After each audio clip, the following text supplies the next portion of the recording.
So let's talk about those boys then. That yes, they're in the forefront, but what are they dealing with? They're dealing with not being able to ask for help. If I ask for help, it's a sign of weakness. If I express myself and say I'm creative in this area, I'm not necessarily an athlete, not necessarily the musician, but I like, you know what I mean? It's always about like clout and status. Like I have like such a beautiful family. I have a son, adult son living with autism, and I think he also teaches me how to just be.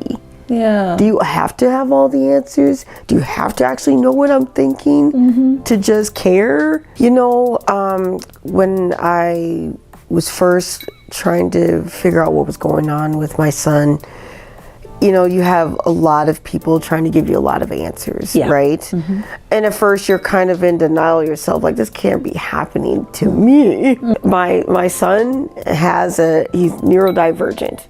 Okay, we have a delay in communication, in how he sees the world in a sense. What am I going to do with that? Everyone has a solution. Take this pill, do this diet, you know, read this book. This is what he should be doing, instead of actually looking at the child going, what do you need? Uniquely me is uniquely you. Balancing the different hats of life, achieving all your goals. ChatGPT, so I just put in your show because I wanted ChatGPT to tell me if it knows you. So ChatGPT says, here's who she is: children's entertainer and motivational creator.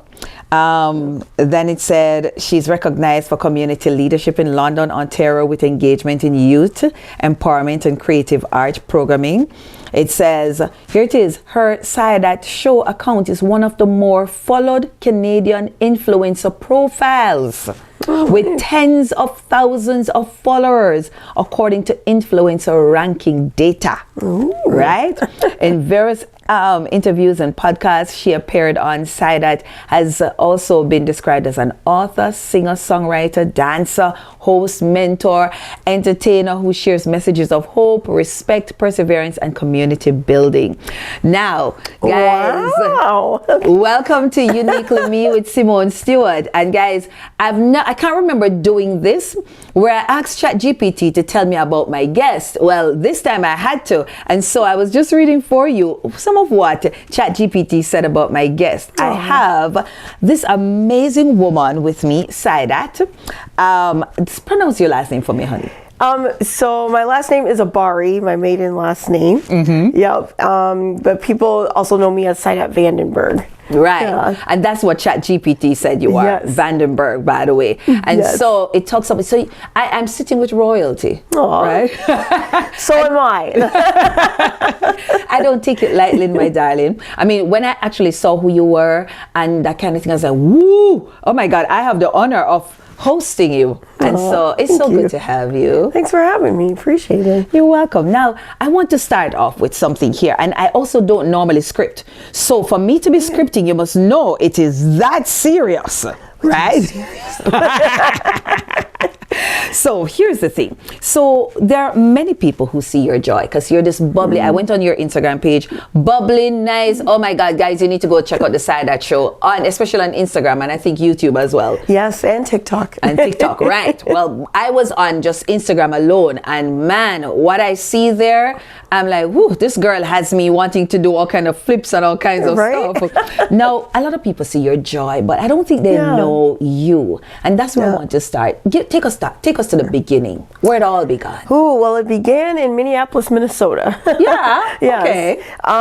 My parents met in school, and I became Saidat.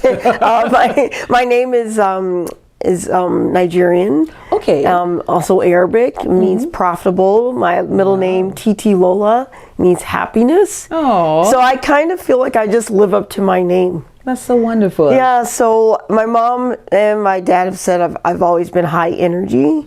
Sometimes I had to learn how to channel it in a positive way because I was just kind of all over the place. Yeah. But over time, I learned to use that joy for purpose and not just like just spinning. Yeah. Even though I do have a habit of having to kind of reel myself back in and go, okay, what are you doing? You have 5 different projects going. What are you doing though? What's the focus, right? Yeah. So I just kind of learned how to use that happiness to elevate joy for others, but also continue that joy inside, because I didn't always feel that joy within. It's always been on the outside, but I think inside I had a lot of insecurities. I was always comparing myself to others growing up, and I really don't want young people to suffer through their childhood and then finally find themselves when they're adults and then realize all those years were wasted. Right? And so it's like, be who you are now. Know that you're not going to have all the answers. You're going to make mistakes. It's a journey. And I think that's just something I really want to convey in my personality and also my work. So. Wow.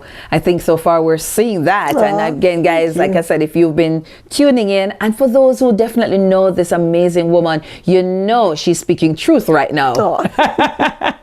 So, who are you behind the scenes? When you're not in before the camera, who are you? Are you a cook? Are you, one of those that just throws on some pajamas and just go, who are you behind? Well, a lot of people think I'm very outgoing, which I am to a point, but actually, I think I'm a bit of an introvert. I'm kind of like, I go to events and then I just want to get home. Wow. And I'm very for the show, and I think entertainers understand that when you're on the stage, you're just so vibrant and people just think you're just so relatable and everything's so wow. But then off the stage, I'm very shy. So people approach me and I'm like backing up and I'm like checking everything. I'm okay, my breath, how is everything, and it's just, I'm always like anxious, and I'm always very surprised myself to see that, oh my gosh, you're always like a little more insecure in like how you approach people than when you are on stage. I don't know if that's just my personality or if it's just entertainers, I wonder because like you, so I'm on different stages at some point in time, including my work, etc. And I do find that once I get, say for instance in the office, I seem to take on this different persona. Or if I'm to go speak, somehow there's a different, like, I don't know how to put it. It's like something different takes over. But when I get off the stage, as you say, I'm back to being me. I kind of want to hide behind the scenes, not necessarily want to show up, that kind of thing. I don't know. Should we call it humility? Is it humility or is it fair? Or maybe we give of ourselves so much on the stage that once we're off, we're drained. And you're just kind of like, I need to retreat, I need to refuel, and then I'll be back. Wow. But my friends in close circle, they know me as just easygoing, fun. Want to care. I care about everything, and I want to try to save the world, but one action at a time. So So I want to know where it all began. The teacher, the entertainer, which came first? Was it the teacher, the entertainer, and then the entertainer, or vice versa? Where did it all start? Well, probably the entertainer. Just ask my mother. I was always on top of a coffee table, like trying to sing, right? My mom, she always tells a story. When I was in kindergarten, she came to our end of the year performance, and we're singing "It's a Small World After All." She has her tape recorder in the bleachers on the opposite side of this choir. She can only hear my voice. Oh, Lord. Yes. And she's like, I knew it then. Like, this girl is going to be on the stage. It's like, we can't hear anybody else. So I think it's just like my mother is very creative. She would tell like Bible stories and just act them all out. She would get props. We would be at home and we're just like, oh my goodness, this is the best story ever. We would sit at the dinner table and listen to my mom tell about her childhood for hours. We would sit there for 2-3 hours. Mom tells another story. And I think the storytelling and my mom's animation and just always wanting to give us a message with visuals. Like, here's the lesson I want you to learn, but I'm not just going to tell you to do it. I'm going to give you that imagination to use in order to get it done. I think that's something that helped me kind of with my career, and even just that interest to want to be a story sharer as well. So yeah. So it's children that you're so ChatGPT said you're a children entertainer. Yes. And I do see that it seems that if the school hears that you're coming, I don't know, it seems like everybody go crazy. Why children entertainment? And did you find it a better way to convey life lessons or just educational material versus the standard write on the board, read your textbook, do this, do that? Well, I feel that every child learns in different ways. Every person learns in a different way. That's true. And so you're in school for 6.5 hours a day. A lot of times it's very structured. There's a lot of talking. There's not a lot of engagement as far as like hands-on experiencing what I'm teaching you. Yeah. And I know that there's a time and place for everything. So I feel that I have that honor to go into schools and give them what I call organized chaos. I love it. So it's kind of like, it looks a bit chaotic, but at the end you realize that they learn so much from that experience of knowing that their difference makes a difference in the world. Let's try to dance this message out. Let's include beach balls at the end of this really strong conversation about racism and discrimination. You all can work together to make things better. Yeah. And so I feel like, sometimes we just need to be celebrated and then reset and go back to our lessons of like, this is what you're learning to be a success in life, but you also need to celebrate. And I feel like sometimes we forget that celebration part. That's true. I have a show for K-3 and then 4-8 and then high school. So this year I decided for the older students that we'd start the show with me rapping, which they're kind of used to. But then I say, what's it going to take for you to enjoy the show? Do I need to roll out the red carpet for you? And we do. So we roll out the red carpet and then we invite the grade 8s. If it's like a 4-8 show, the grade 8s come walking down, and then I invite 7, 6, 5, 4. Hey. And I say, you all need to take a moment to celebrate where you are right now. And I knew this took a longer time than you anticipated, but that's what you need to do. Take time to celebrate you. So, yeah. Oh, I like that. I had last year's winner from the Essence and Culture, Farron, and she was sharing having to deal with bullying and discrimination because she has a white mother and a black father, so to speak, and she's had to deal with much in school regarding that. What are some of the things you're seeing or young people facing in the schools? Well, a lot of it is trying to be proud of their own identity while they're also noticing people that don't appreciate them. There's so much on social media, so let's just say, for example, Bad Bunny is performing at halftime. People are like this. It's such a weird thing to have people talking about, we're going to hear Spanish for 15 minutes. This is a big problem. You have Spanish speaking students. Oh God. Come on. And then the intersectionality of that. So you could be talking to your friend about, oh my gosh, Bad Bunny is this. You have no idea that this black student that you're talking to has multiracial identities. Yes. They probably speak Spanish. And now you're basically demeaning this student for their culture. And while, as a comedian said, at the same time eating guacamole with chips. Do you know what I mean? And sometimes students don't know how to handle that. So they're like, especially like this month, I'm talking about Black History. Soon as I say it's Black History Month, and we have students who are maybe the only person that identifies in the African diaspora, you'll see them tense up in the audience. Wow. Why? Because they feel, here we go, I'm gonna have to brave all the stories of enslavement and oppression. And I felt like, you know what, I want to be in these spaces where I give them pride.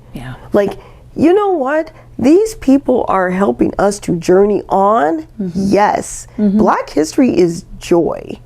Oh, yeah. And as soon as I say that, you can see like a change. Yeah. And then I do this like Joy journey on. Yes. Yeah. Let's tell a story about Elijah McCoy. Let's talk about his 57 patents and how somebody else tried to slap their name on his work. All of a sudden, now it's like, oh my gosh, what? Yeah. And so I tell this story as if we were reading it on Reddit. Yeah. Yeah. And so the kids are like really interested. You see Black students like, we were part of STEM too. Yeah. Yeah. We were the engineers that people overlook. You know, so I feel like when our identities are demeaned in social media, young people feel that. Yeah. They try to either hide from it or they're trying to fight against it. Sometimes they don't know what to do with it. But adults, we can bring another message of hope, courage, and resilience and say, hey, don't cower down. Be proud. Yeah. And when they're telling you that you're not worth it, you show them that you are. Oh, yeah. And it's not just by your words, it's by your actions. Be your very best in school. Don't let anybody tell you, and yes, they will try. Yeah. But also speak your mind, learn from history, talk to the people who are building you up in your own communities, and move forward. Now, I know that's difficult for a 10, 12, 14, even a 5-year-old to deal with, but we are helping them along the way. So I know we can't solve all problems, but the messages are like planting seeds. Yeah. So that kind of method, have you come up against any oppositions or criticisms Of for course. that? What have some of those been, and how did you handle? Well, some opposition, it's not really like overt.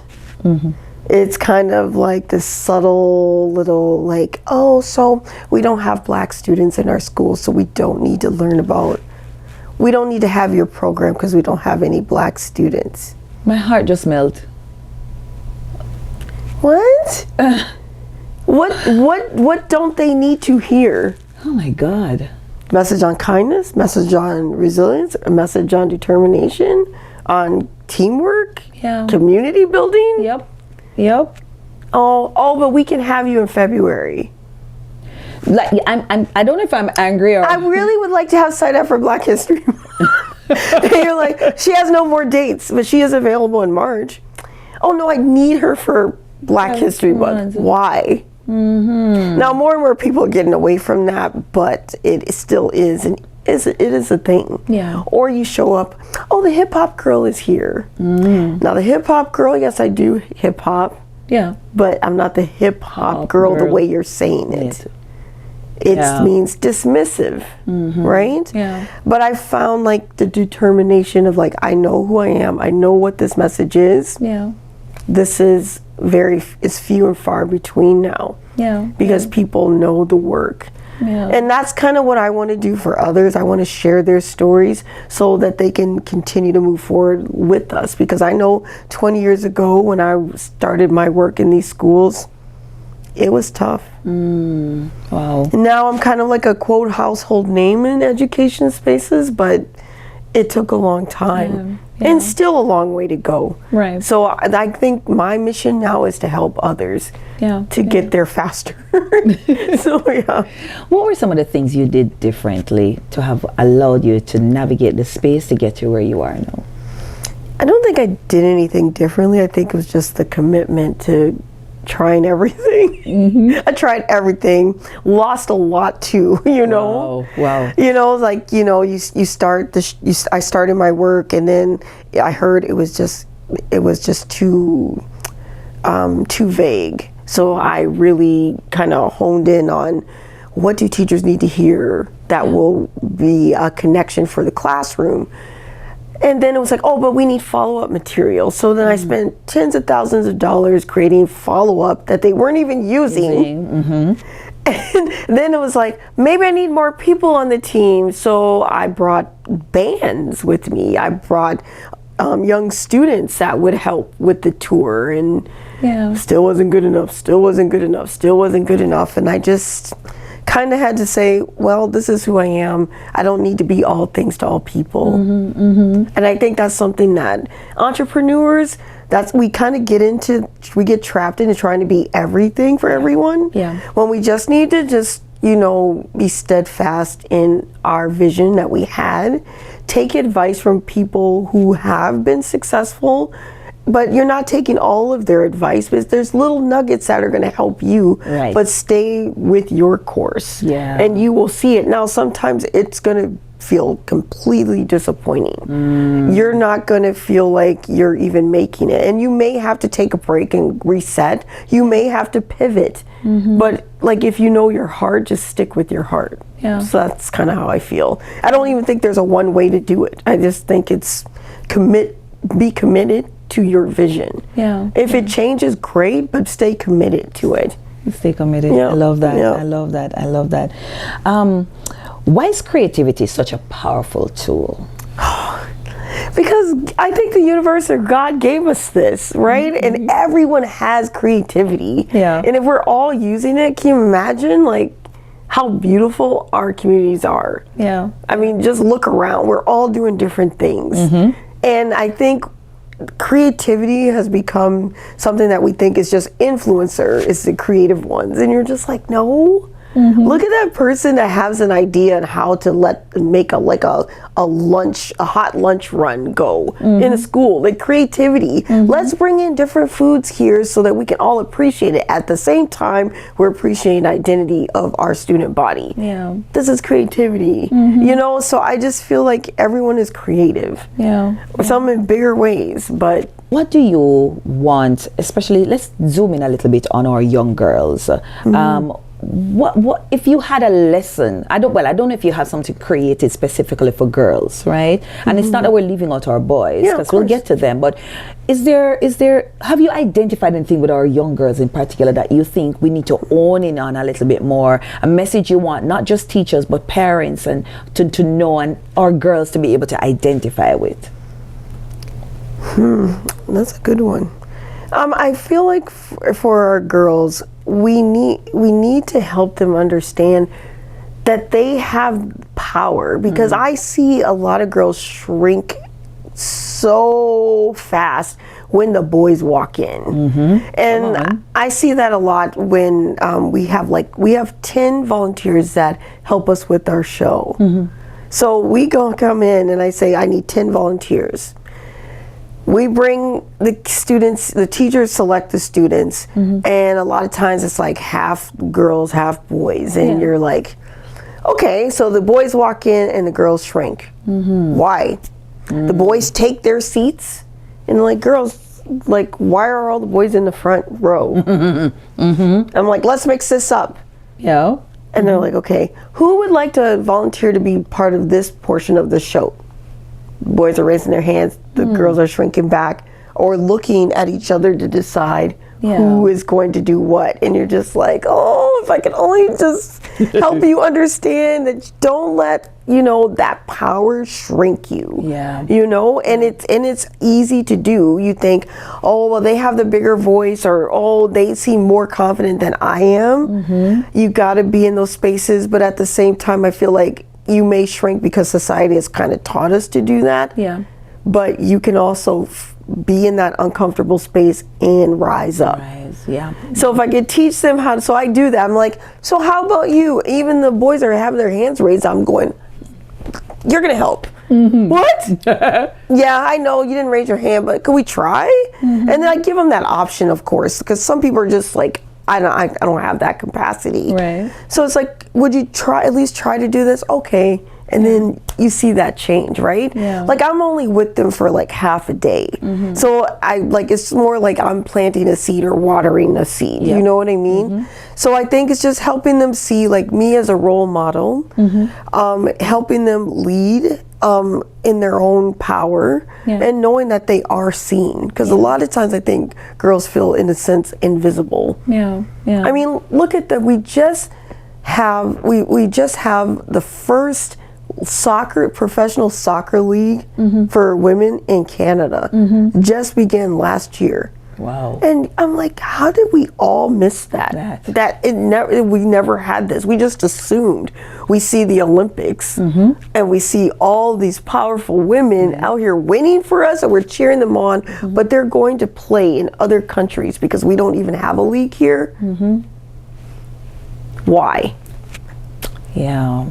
Yeah. So I feel like girls are really starting to own that power. Yes. Because they're hearing it from us now. Yes. Yes. They're hearing you can be anything you want to be. You don't have to fit this mold that everyone has put us in for centuries. A long time. So you do have goals, you have a voice, you have dreams. Let's see it materialize. Yeah. So I feel like it's happening, right? Very good, very good. I agree.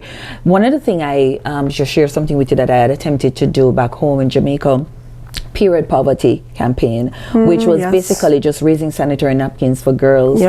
And as I did my research and I spoke with teachers, etc., I discovered that there were several girls who couldn't afford sanitary napkins. And believe it or not, a girl who cannot afford sanitary napkin and that has prolonged becomes a woman who suffers from low self-esteem. She thinks that she doesn't fit well into stuff. And I'm like, woo, oh my God. So it's literally trying to find creative ways indeed to reach our girls. But I'll share something else with you too, that I remember going to one of our rural schools with several packs of sanitary napkins. And again, thanks guys, because it was my faithful persons here on the channel who helped to donate and that kind of thing. But I remember a guidance counselor said, our boys also have issues, because what you find is that our boys, while it's not about peer, but it's about taking care of themselves. And so you find that those who can't afford the basic stuff, again, they too are suffering with low self-esteem. So let's talk about those boys then. That yes, they're in the forefront, but what are they dealing with? They're dealing with not being able to ask for help. If I ask for help, it's a sign of weakness. If I express myself and say I'm creative in this area, I'm not necessarily an athlete, not necessarily the musician, but I like, you know what I mean? It's always about like clout and status. And I feel like sometimes they are either playing a part or they're shrinking as well, you know? And I think it's, it's really helping everyone understand that they're uniquely made. Hey, come on. Right? You are uniquely and wonderfully made. What are you put on this earth to do? Yeah. And yes, society will pressure us to be like everybody else, and it doesn't even matter what category we're talking about. You know? If you are even an athlete, what type of athlete are you? Are you at this level? Or are you making this much money? Are you people influenced by you this much? Like, it doesn't matter. So it's like, how are you supposed to be? What are you supposed to do? Feel good about yourself.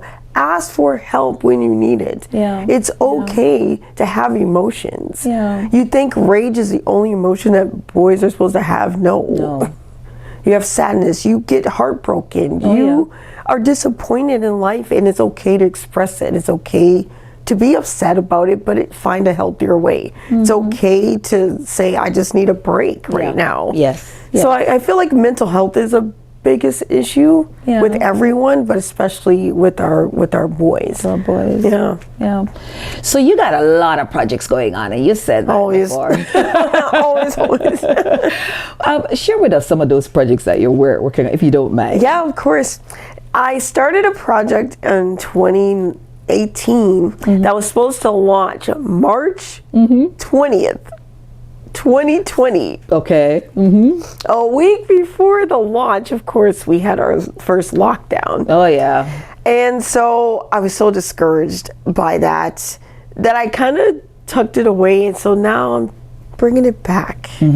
So it's like a stage production, kind of like Sesame Street Live. So it's like basically my show, but for the community, because I have a specific show for educational spaces, but I want like family fun tour. So I'm bringing that back, in the next year. So that's something. I just completed my Black History Month project. This one I called it This Time It's Personal, because we had 17 interviews with community builders across Ontario. And it was just such a beautiful way to share history and not just go, here's the story of this person in history. It's like, here's a story, but I also want you to hear from their descendant. Or I also want you to hear from this part of Ontario where they're keeping this history alive and not in my voice, in their own words. So we had like Joey Hollingsworth, who was one of the first Black entertainers on Mr. Rogers' Neighborhood. He danced with Bojangles. Like, just so many beautiful stories from a 90-year-old committed artist that really decided, I'm going to live my dreams no matter what, and I'm going to do it with a smile and with love. You know, so you have like stories like that. We have I talked about the soccer league. We had one of the athletes, three-time Olympian Miranda Ayem. In basketball, we had the kids choir, gospel choir. That was really awesome. With Aklai? Yes, my daughter sings on that choir. Well, then she's in it. she was in the interview. Oh yeah, because I noticed I saw her daughter on your Instagram page, and I'm like, this world is a small world. I'll send you the interview. Please do.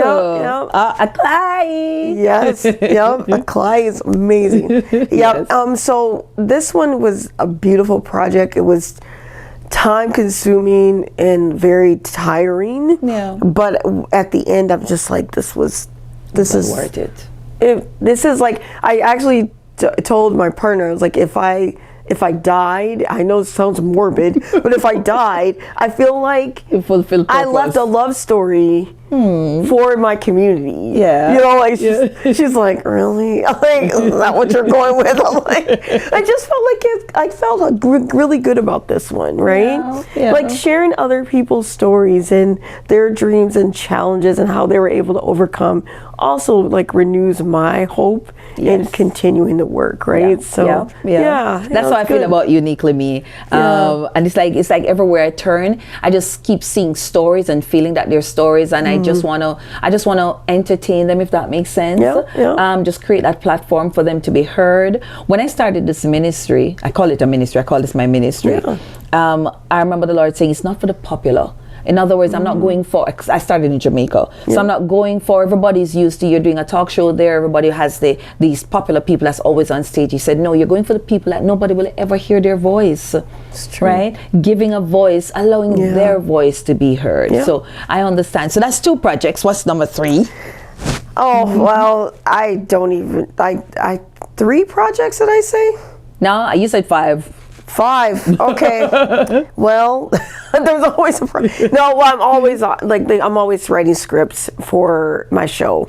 So I have at least 3 shows that I write per year. So that's my next project is 26, 27. So that will be, I guess those are the 3. But but there's always something. I work with the London Food Bank has a arts program called Arts for All Kids. We have an upcoming project for a fundraiser. So I'm working on that, and Wow. And then summer programs that we do for pride events and community festivals, and How do you reset? I mean, with all that business, how do you reset? How do I reset? See, that's the one where it's like, do I know what I'm doing? Because every time I try to sit down and relax, I'm always thinking of something else. Tell me about it. Like how is the reset? The reset for me is my pajamas that we talked about. Watching Downton Abbey or something. I don't know. A reset for me is just kind of being at home. Like, I have like such a beautiful family. I have a son, adult son living with autism. So he's with us all the time, always teaching me how to be, just look into his world, especially in someone who is nonverbal. You're always trying to read them. Yeah. Like, what's really going on inside? What can I do to help? Yeah. And I think he also teaches me how to just be. Yeah. Do you have to have all the answers? Do you have to actually know what I'm thinking to just care? Yeah. You know what I mean? So it's kind of like, do I know how to reset? No, but can I just be? Yeah. That is a reset. Just don't try to think it through. And I think even that, like sometimes we do self-care and we get into so much of the work of self-care that it becomes counterproductive, right? We're just like, this is how I'm going to, well, you're still like this though. Going to all these conferences to learn how to relax. Yeah. I'm coming back out still. And I'm still stressed. So yeah, I haven't mastered it yet, but I'm learning. Yeah, I think I'm right where you are. I pack up. So I have my computers and stuff here where I do my editing. I move them to the bedroom, and then today my husband is in there now. So I said, Lord, let me bring them down here. So I don't seem to know how to reset. And if you leave it to me, I'll take the computer and the phone and everything into the bathroom as well. So there's no resetting, right? Oh Lord. I guess we have to schedule it. Until we make it a habit, right? Yep. So I'm happy you touched on autism a little. Let's just go there if you don't mind. Yeah, of course. You know, society have allowed us to not care for those who truly need care, right? Because, you just need to pray it away. Oh, you just need to rebuke it. Or you just need to slap him. You know, he's going to get over it. How have you dealt when society said otherwise? How were you able to stay in tune with your son even up to this point? You know, when I was first trying to figure out what was going on with my son, you know, you have a lot of people trying to give you a lot of answers, right? And at first you're kind of in denial yourself, like, this can't be happening to me. You know, and how selfish of us to think, wow. You know, it's just, okay, my son he's neurodivergent. Okay, we have a delay in communication, in how he sees the world, in a sense.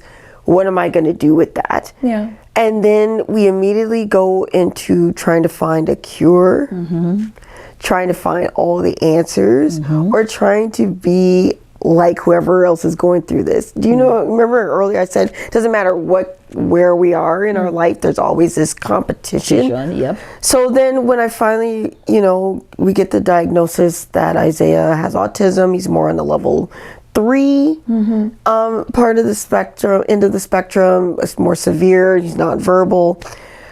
Everyone has a solution. Take this pill, do this diet, you know, read this book. This is what he should be doing. And I think, you know, like we started like that. Yeah.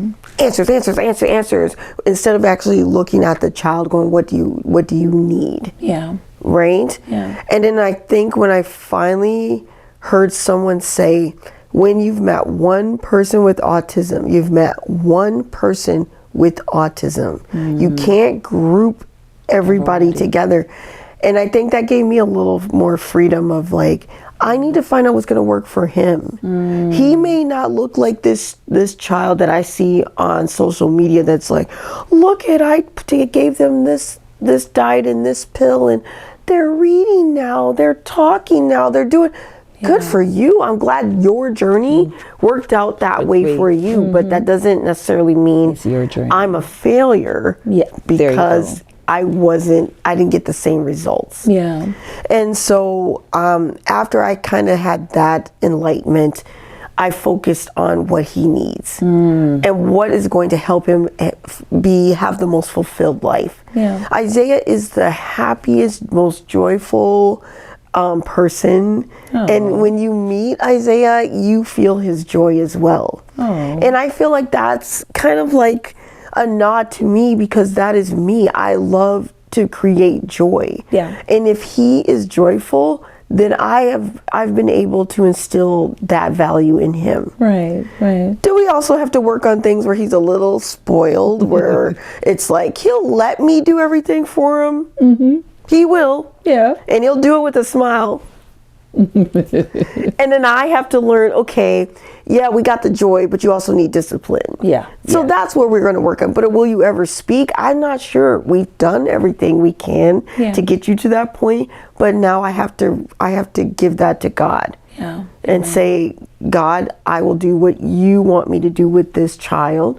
I will raise him up to be the very best version of himself. Right? And I think that gave me a lot of joy. Yeah. To tell you one story about Isaiah that gave me another lesson. He used to have a lot of meltdowns when he was younger. Yeah. And it was at the time where I was just learning about autism and how to deal with meltdowns. But I was always on the defensive.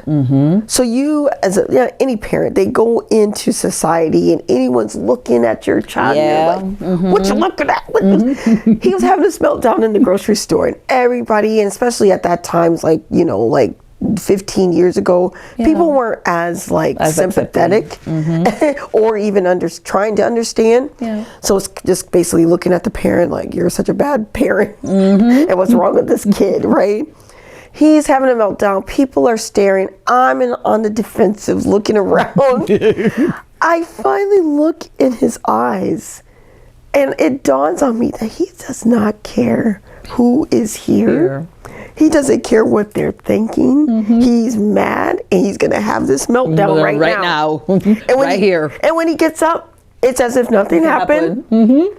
So why should I care so much about what they're thinking? And it changed my life.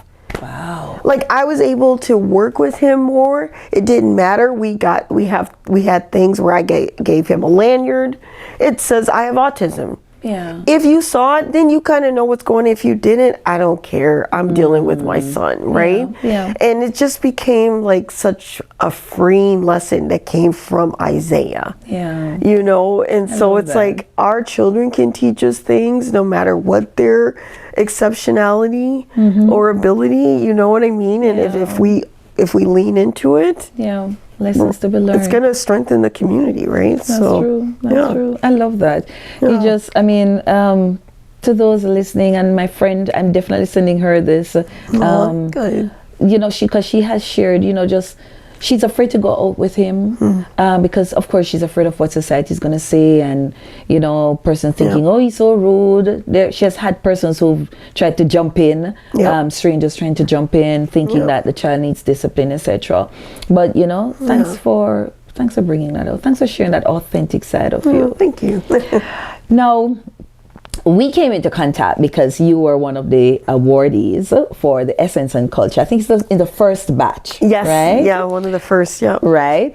And so I want to know a little bit, can you remember the day when you got that call to say you were either nominated or you won? What was going through your mind when you got that call? I would have to say that I have a very busy mind. So I was probably like, oh my gosh, that's so awesome. I got all these other things to go. But once I got there and just saw the genuine because a lot of times you're not recognized for your work. Yeah. And for especially the Black community, when you're thinking about people that are also marginalized within their own community, being recognized and with sincerity. Yeah. And I really appreciate Colin and Michelle and the work that they've done to bring those voices to light. Yes. And so once I was at the event, I was able to kind of settle down, because you have this moment where you actually, you don't have all these things to do, just sit down and enjoy it. Yes. And you're just like, wow, someone's actually recognized me for the work that I do here. Yeah. And where I probably wouldn't have received this award anywhere else. Yeah. And then the award itself is beautiful. I still have it on my desk, and it's like the light shines through the glass. And you're just like, oh my gosh, So I think you appreciate it. And sometimes when you're so busy doing everything, you don't appreciate it until after the fact. And I feel like that was kind of for me. Wow. It was after I got there and you realize the gravity of this moment. Someone curated a space for Black voices and work to be exalted. And they took time, money, space out of their lives to make it happen. Then that appreciation just really kind of like overwhelms you. So that's something I really appreciate about Essence and Culture. Yeah. Wow. 2S, which is two spirits, so that's Indigenous. LGBTQ for lesbian, gay, trans, and non-binary. But some people say queer, but some people don't like that label because of the history of it, right? So like as a person in the queer or LGBTQ community, I know that sometimes our voices are silenced. Mainly because people are afraid of differences or what that means. But it's like, we are people, we are here, we are people who triumph and struggle, we are people who want the best out of life, right? And to be able to have the Black community surround us with love and knowing that, you know, we need to honor each other's lived experiences, also each other's beliefs and each other's communities, and not create more harm. Because that's really the whole purpose of community, is to feel like you're one and that you feel safe and you know, welcome. So that's what I really loved about Essence and Culture. It was like, you know, this was probably a risk for them to say, we're going to have this category, because a lot of people have so many opinions, especially in this type of society where things are very much like, there's like such a contrast, like you're either this or that, and you're just like, no, let's just make space for everyone, and then we can have these conversations and learn how to get along and how to understand each other. But in the meantime, let's just celebrate. So have you ever had anyone ask you to explain why you are part of the LGBTQ community? Let's start with family. Family. Yes, let's start with family, right? And if having dealt with, what is it that you'd want us to know? What do you want society to know? And I guess you speaking on behalf of, you know, others in this case. What do you think? What do you need society to understand? Because I'm sure. And again, if you don't mind sharing your own story in terms of your family, what do they say, that kind of thing. What do you want them to know? Well, when I first, as the queer community will say, came out as bisexual, a lot of people didn't understand it. Of course, because I was in the church. I was a youth pastor. I was working in the church, and everybody's like, what is happening right now, right? And so I think a lot of times people are afraid to be who they are, no matter what you're talking about, right? And I felt a lot of rejection. When you feel like this, I am the same person you met yesterday when you knew nothing about my private life. I'm the same person you were saying, I'm so glad that you are a person who leads youth with kindness and love, but now I'm basically a threat to your family. Why would that be?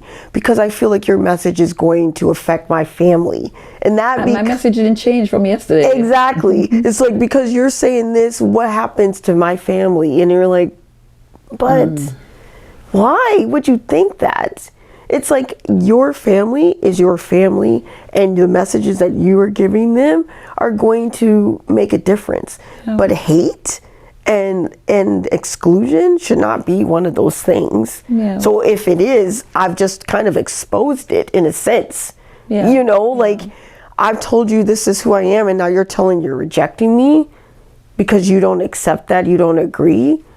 But just yesterday we were friends. Those are the things I don't understand. I'm still trying to understand that. But I think for the queer community as a whole, I can't speak for everyone or what their needs are, but I know that every person wants to live in a society where they are welcome. No one's saying you need to agree with me, but I don't need to be denied rights. I don't need to be hated and fear for my life. I should be able to walk in a space and feel comfortable there without feeling like I am being ostracized or talked about because of who I am. Yeah. No one wants that. Yeah. And I think if everyone thought that way, like, we all just want to be comfortable. We all want to be loved. Yeah. And it doesn't have to, you don't have to dig deeper into my life to love me. Yeah. Yeah. Yeah. You know? So I feel like that. And then also it's just like every person, no matter what family, you may encounter a person who is hiding who they are because of the fear of rejection. Please don't do this. Yeah. So when I am being out and proud and myself doing the things that I feel that God in this universe has given me to do, don't reject me because you just don't agree with this portion that you think is not what you would do. Yeah. How am I affecting you? I haven't forced you to do anything, right? Yeah. So I know it's a very complicated subject. I understand, but I think ongoing conversations are key. Yeah. And I found that even with my family. Yeah. At first it was like rejection. Yeah. Yeah. But then once we started having conversations, there's still I don't agree with everything, but I respect you because of this. Yeah. And that's all I could ask for. It's like, I want you to be more accepting, but if we can get to the part where we respect each other, we can still have conversations. Mm-hmm. We can have disagreements as well. Let's talk. Yeah. But I feel like it doesn't matter what side you're on, no matter what the political climate is. If we are so like this, and I'm right, you're wrong, we are never going to get anywhere. Yeah. It does not matter what we're talking about. Yeah. Right? So... Yeah. How has the award changed things for you? Has it? Yeah, I mean, like I said, like, you know, just realizing that there are people who really push to hear the voices of all of our community. Yeah. I think that makes a difference. So I get really excited for the Essence and Culture Awards every year. It's so beautiful to see how it has grown. Yes. You 5 know, years. It's their 50th year. And now it's starting to get to the point where you're like, can I get a ticket? Because now they're almost sold out. I think that's awesome, right? And so I think it's changed London.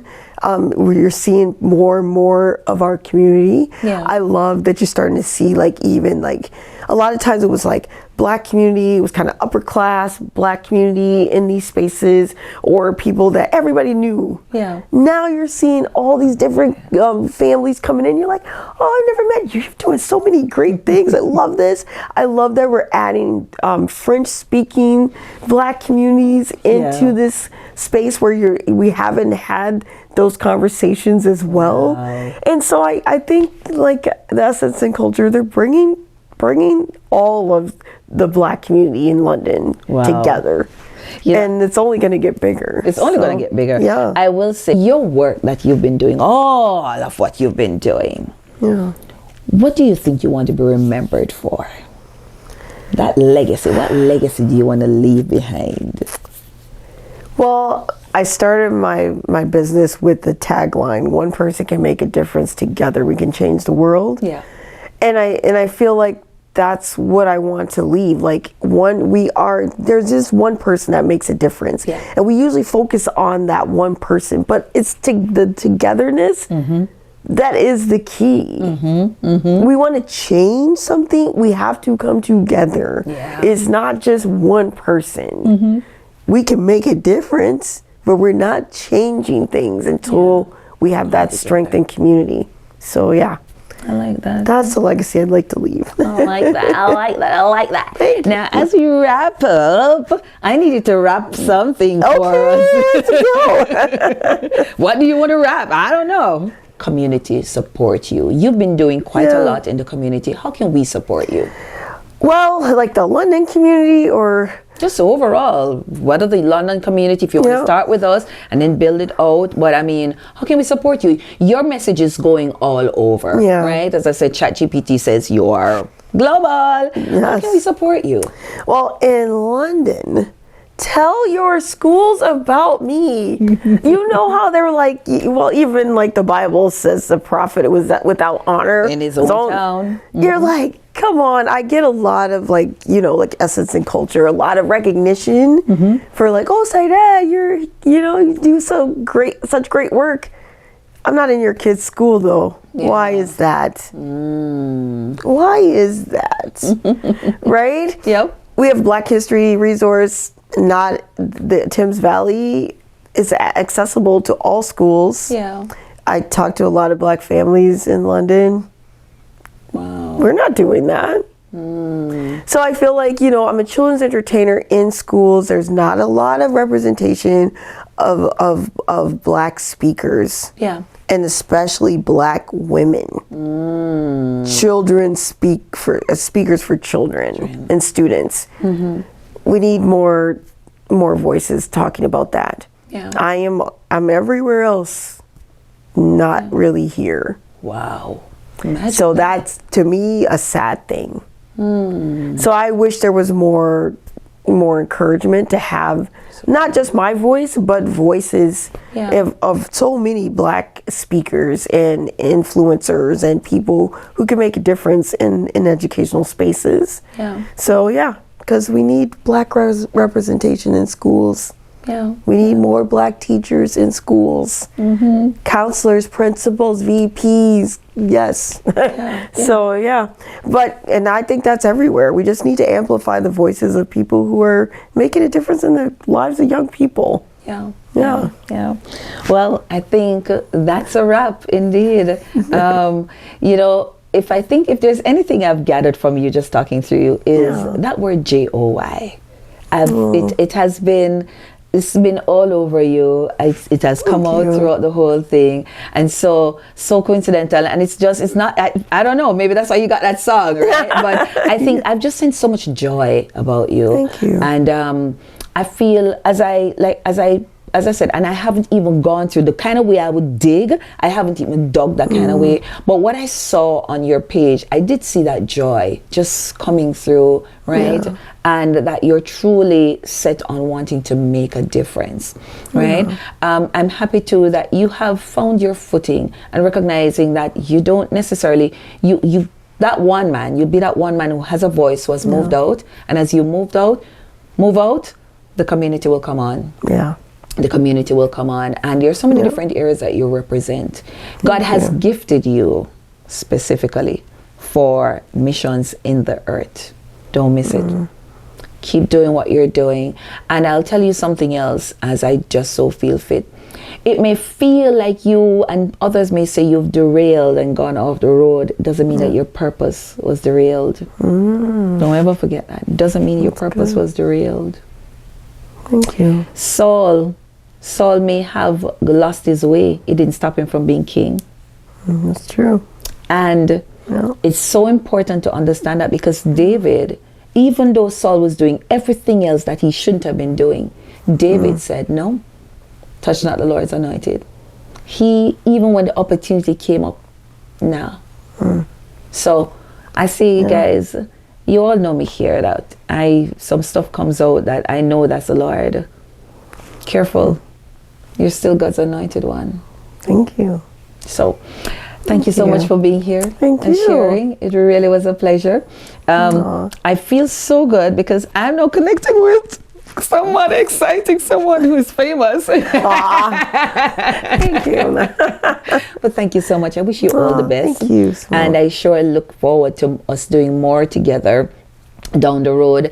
Uniquely Me is growing. I'm declaring it. Uniquely Me is growing, and so we'll find other spaces for us to do stuff in. And I want you to know that if you need, I got lots of resources too. Feel free, pull on me. Yes, of course. We got to talk about you doing some young women's conference and workshops and things like that. Flesh and Blood did not release that to you a while ago. Come on, talk to me. We're gonna yeah. Oh, yeah, geez. more to come. Yes. More to come. More To be continued. We'll probably have another talk, right? Ladies and gentlemen, what can I say? Another exciting episode of Uniquely Me with Simone Stewart.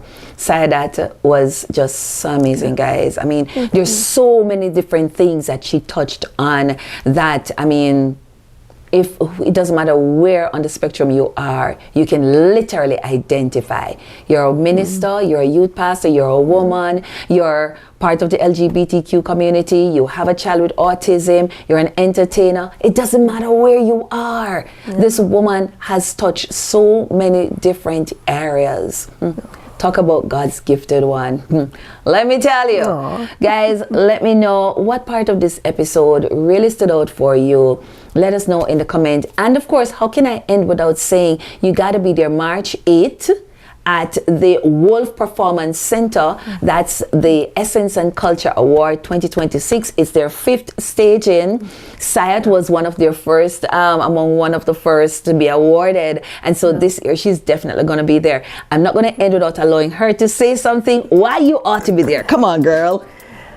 It's a beautiful event. You get to dress up. You get to clap like it's the Oscars. It's beautiful. And hey, you may discover that you deserve an award too. Yeah. So I hope you'll be there, okay? So get your tickets, guys. If you haven't gotten your tickets as yet, it's time. Get your tickets and, I mean, start shopping. I mean, I'm thinking already, what gown am I going to wear? Right, I need to get on that. Until next week, guys, remember, Uniquely Me is definitely uniquely you. Thank you. Thank you for tuning in to Uniquely Me with Simone Stewart. Remember, Uniquely Me is uniquely you. Well, hi there. Welcome back to another episode of Uniquely Me with Simone Stewart. Guys, it's a new season and we are exclusively on YouTube. So let's just get that out of the way. Have you subscribed, liked, comment, and have been sharing the channel? You don't want me to tell you what to do. I'm going to tell you what to do.